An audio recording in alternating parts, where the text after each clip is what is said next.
Everyone in the village said the same thing about Amir. What a waste. He was 25, strong as an ox, sharp as a blade, and with a tongue that vivia falando de futuro grande.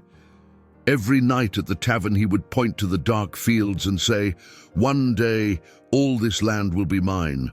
I'll be the richest farmer this region has ever seen." People laughed, but not because they didn't believe in the land. They laughed because when the sun rose, Amir was always in the same place, sleeping.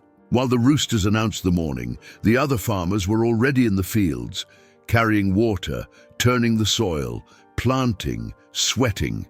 Amir, instead, turned to the other side in bed, promising to start tomorrow.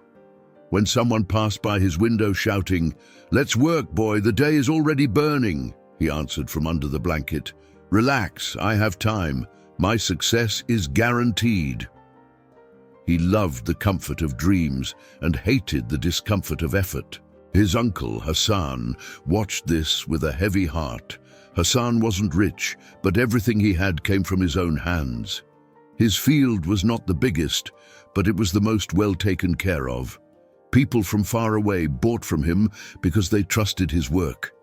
Many times he had tried to advise Amir, and many times he heard the same answer. "Uncle, I was born for greatness, not for this life of suffering." One afternoon, after seeing Amir spending hours lying under a tree, just imagining a future that never came, Hassan decided to shake his world. The next morning, he appeared at Amir's house carrying 2 small cloth bags. He placed them on the table and sat down in front of him. "Amir," he said softly, "inside these bags are your whole life." Amir laughed. "If it's money, you can leave it here and I'll take good care of it." "They're more valuable than money," his uncle replied. He opened the first bag and showed some simple seeds. "These are the seeds of ambition. If you plant them and take care of them every day, they will become trees, fruits, shade, and wealth. They grow slowly, but they never stop rewarding those who persist." He opened the second bag. The seeds looked the same, but his uncle's eyes hardened. "These are the seeds of laziness. They grow fast and alone. You don't need to do anything, but they become weeds, and the weeds choke everything good around them. They are easy to grow and almost impossible to remove." Amir raised an eyebrow, half amused. "And what do you want me to do with this, uncle?" "Magic seeds."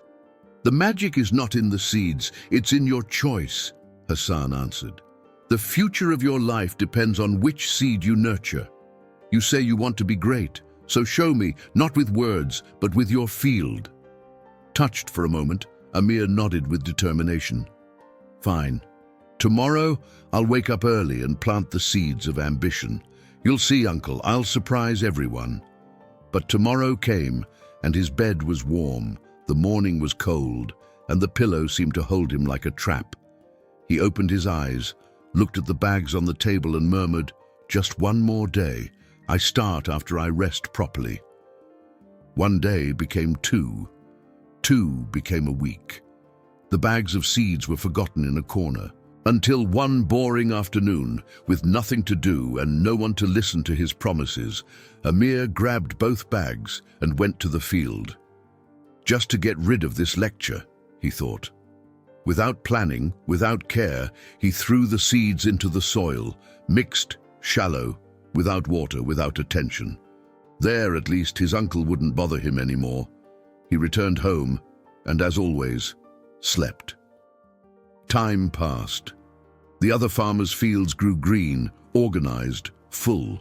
Amir's land, at first, looked the same as always, dry, half abandoned, but little by little something started to emerge. Not rows of aligned plants, not the beginning of a beautiful harvest. What grew first were thin, wild, stubborn weeds that spread fast, taking one corner, then another, until half the field was taken by a green, ugly, and disordered carpet. In the middle of that confusion, almost invisible, small, weak sprouts tried to survive, fighting for a little space and light. One day, Uncle Hassan asked, "How is your field, Amir?" growing," he answered, avoiding the subject. "Let's see," his uncle said. When they arrived, Amir's mask fell. In front of them, the land looked sick.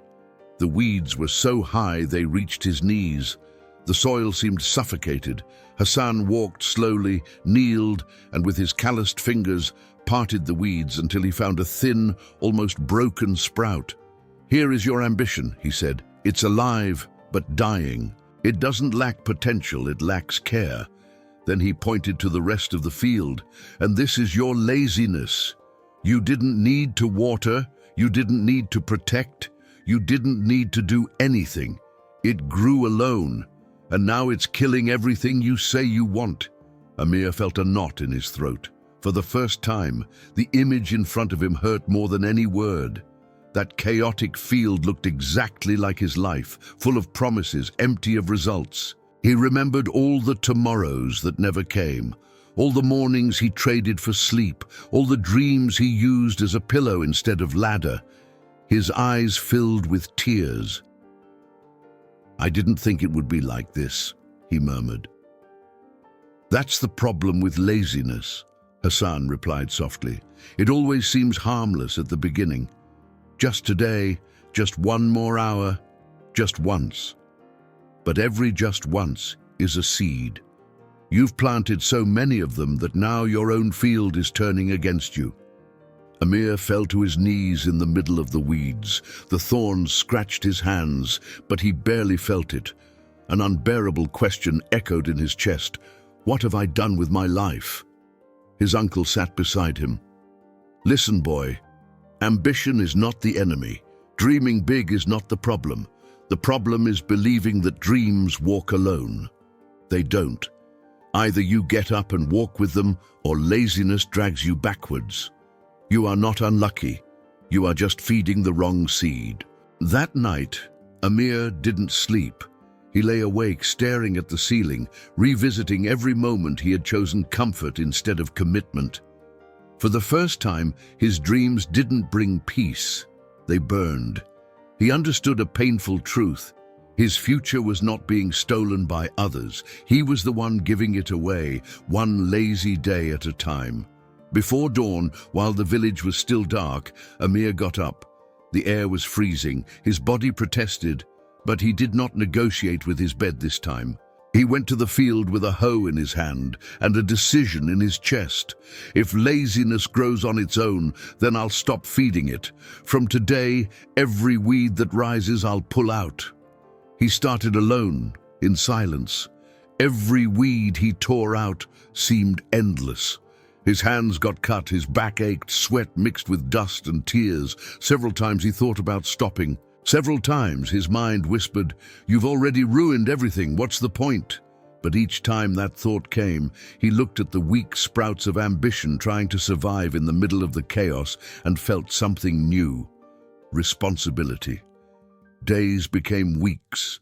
The villagers at first laughed when they saw Amir working from early morning until late. "It won't last 2 days," they said. But he stayed. Little by little, the weeds diminished. The earth began to breathe. The small shoots strengthened, the roots deepened, the first leaves appeared, firm, alive. His uncle watched from afar with discreet pride. He didn't praise too much, because he knew this fight was between Amir and himself. But one afternoon, seeing the field half recovered, he approached and only said, "Now yes, your ambition has space to grow." Months later, the impossible happened. The most abandoned field in the village became one of the most beautiful. Ordered rows, strong plants, fruits heavy with life. Where there was only weed and excuse, there was now abundance and proof. People came from other villages to buy from Amir's field. Children pointed at him with admiration. Adults whispered, "Who would have thought?"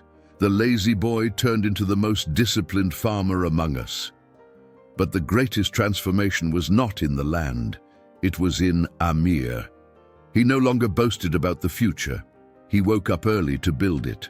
He no longer called himself born for greatness. He proved it in the calluses on his hands.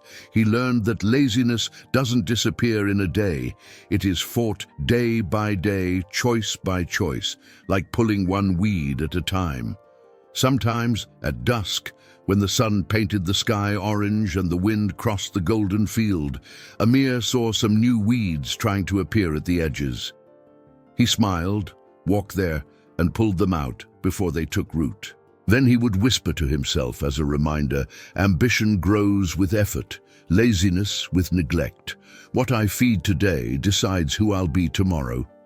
And if someone complained, I'm ambitious, but I'm lazy, Amir would look them in the eyes and say, without judgment but with truth, you're not a victim, you're a gardener. Inside you both seeds are alive. The life you live is just the field of the one you've been watering the most.